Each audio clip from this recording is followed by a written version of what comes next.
How to create dual apps in Android phone. To create the dual apps, first thing first, go to settings.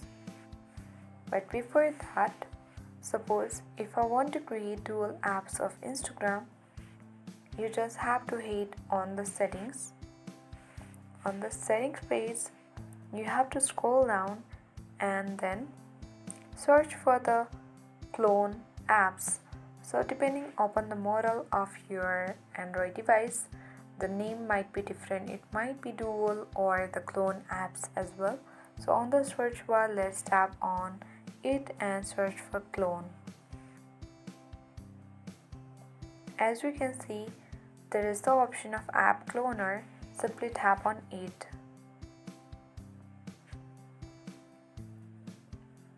Now on the recommended, as you can see the Instagram application as well.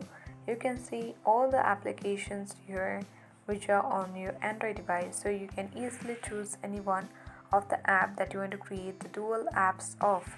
For now, let's select Instagram, and here is the option of create app clone.